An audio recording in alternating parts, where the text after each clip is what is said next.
Hello everybody. Good morning, good afternoon, good evening from wherever you are watching the video. Today we'll be discussing a very interesting and very important topic. That's finding the regression metrics, how exactly the regression metrics are calculated, and we'll try to simplify this process in Excel itself. So hello again, welcome to my YouTube channel. My name is Ankush Taneja. The channel's name is Data Science Demystified. So let's get started. Uh, in this particular video, we'll be just talking about the three metrics. In the upcoming video, we can talk about R square and the MAPE metrics as well. But coming back to these three metrics, the name of three metrics is mean absolute error, mean squared error, and root mean squared error. Formula wise, mean absolute error is XA, that refers to actuals, XP is predicted, and N is my total size of the data set. Similarly, mean squared error is XA minus XP squared divided by N and summation. Root mean squared error is finding the same thing and taking the root of it. Now, usually, what people face a challenge here is like they don't know whether to find the actuals, so whether to sum the actuals and forecast first and then find the mean, or whether to mean it first or then find the absolute or squared. So, we'll be talking about those in Python. Firstly, we'll be solving these metrics in Python, and then also we'll be calculating simply in Excel itself. So, let's run to Jupyter Notebook. So, I'll just restart my kernel. The notebook name is error metrics for regression. Basically, we are just doing a basic imports here. I just wanted to get a simple data set. That's why I'm loading a tips data set here, because the whole aim is to see actuals and predicted. So I'm trying to fit a model onto tips and trying to see different regression metrics on this tips data set. This is being getting loaded from Seaborn library. They have this internal uh, they have internal data sets, so I'm exporting them from here. Okay, somehow it got stuck. I'll just restart this. It says please wait.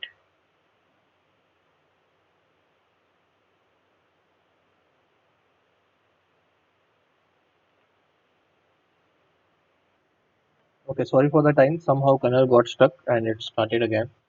So we are just having our basic imports in place. I am having my all the metrics. So from here I'll be getting mean absolute, mean squared, and root mean squared, not root mean squared. And I'm loading a Seaborn library dataset. I'm just fitting a random forest regressor, any random model selected here. The goal is not for model selection. So basically, I'm just doing all the pre-processing techniques that are required for a certain dataset.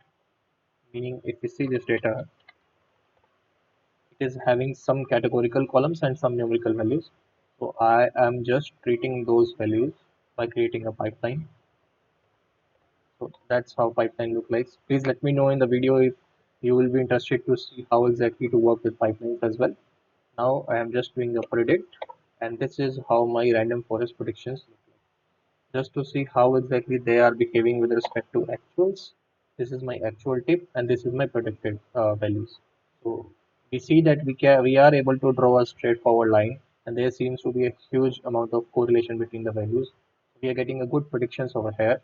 Now I'll just try to club my results of the actual tip and the predicted tip. That's how it look like. I will just export these results. I have already imported them just to show you guys. So here we are looking at three metrics. The first is mean absolute error, second is mean squared error, and the third one is root mean squared error. You might see that the values got changed a little bit because since random forest have some behaves on like more of a stochastic algorithm. It's basically a stochastic process. If I would have fixed the random state, it would have behaved. I would have generated all the time similar results.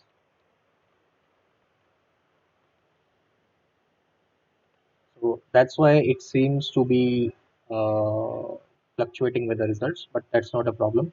So here are our matrices.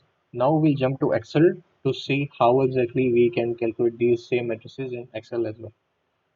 Okay, I'll just switch to Excel, and in the upcoming video, we'll be talking about R square and MAP. So here is exactly that Excel. This is the actual tip that we have in our notebook, as same as this, and the other column is predicted tip that is present here. Okay, so let's first start with the matrix named mean absolute error. So absolute error. So I'm just calling it uh, version 1 for the time because in one go we won't be finding a complete. So how let's jump to presentation to see mean absolute error. Basically, we have to simply uh, read it from right to left, meaning the first term is error. All right, so let's calculate error. Be it in any way, you can do actual minus prediction or you can do prediction minus actual, not a problem. So the first term is error calculation. We got our error. Okay. Now the next term is absolute. Okay. So I just copy this. I'll just write here V2. Next term would be absolute of this number. Performed. Then okay. Now the next is mean. So since we are already at a particular row level, mean cannot be calculated here. Even if you calculate, this will be the same value. Essentially, this means you have to find error first. I'll find error first. This is just Excel guys, so not a problem if you are not able to understand this. I'll find my error first. I'll find the absolute first. Sorry, after that, and then I am so okay. My absolute error is found. That's this one. And then what I'm supposed to do? I'm supposed to take a mean of all these errors. I'll just copy this again. I'll paste it here, and I just call it V3. And what will be the mean? It will be basically average of all these absolute errors. So that's how we calculate mean absolute error. So it's 0.2829. Let's see here. So it's close to 0.2829. Again, so this is happening because of stochastic nature because I exported some other predictions from here. So that's why we are able to see a little change. But would it have been on this data set itself? We would have seen a 0.28 matrix over here as well. That's how we calculate mean squared error. We take the difference between the actual and predicted at a single individual row level. We take a absolute value of these two. Oh, sorry, we take absolute difference of this value, and then we simply do the mean of all the values that we have in place. That's how you calculate a simple mean absolute error. Going by the name, first term is error, so we calculated error. The next term was absolute, we did absolute. The next term was mean, so we did. Okay, I hope I'm able to explain this to you guys. Okay, now we'll jump to the next error. That's mean squared error. I will quickly make a new copy of this. Just copy this and I'll write here MSC that refers for mean squared error. Now, what do I need to do? I'll just call it MSC. That's mean squared error 1. We'll be performing step by step. Mean squared error 2 and mean squared error. That's it. That's basically, guys, version 1, 2, 3. Don't think of it as something else. Okay, so let's go step by step. First thing is to find the error. Okay, let's go find the error. In order to find the error, I'll be simply writing this minus this. Or it can be other way around. You can write b minus a as well. That's not a problem. Okay, error is done. Now I just need to square the term.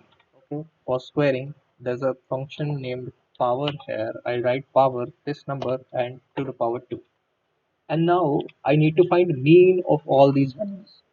So I will just stretch it up.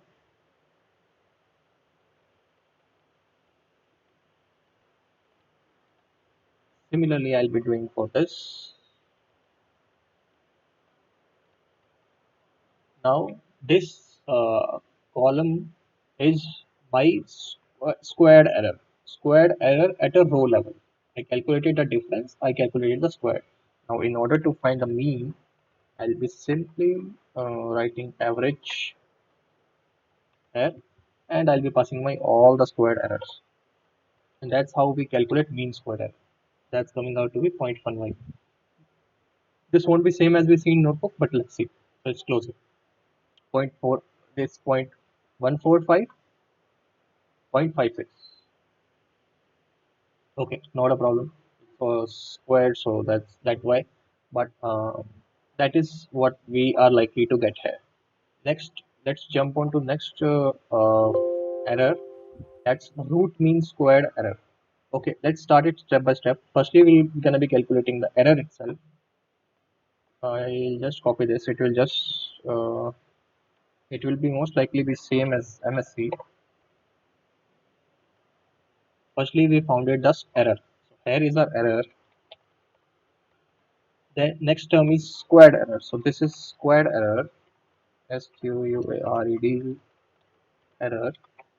Next is taking a mean of a squared error. So this is mean of squared error. And now whatever we have got, we have to take a root of that value. Essentially, I'll just writing SQRT of this number. And that's how you get root of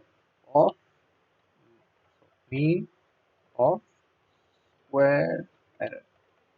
That's how exactly we get these values, and that's what is having a reflection of over here as well. So see, we are very close. So it's 0.38 and it's essentially 0.35.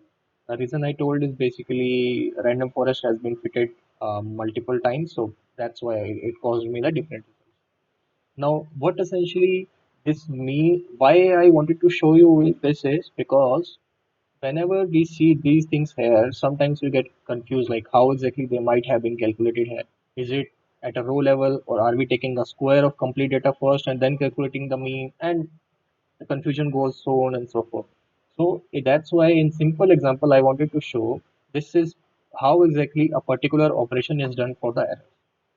Basically, you take the error first, you take a absolute of that error first, and then you take a mean of complete errors that have been founded out. If there are 10 records, you take a mean of 10 records. Similarly, if similarly for mean squared error, you take a squared error. Again, for root mean squared, you take a root of founded out your mean squared error. That how this process goes, and usually it's good to calculate all the metrics, but it's also good that you know how exactly these things are interpreted. That only when it will help you to know like what exactly is the meaning of these metrics.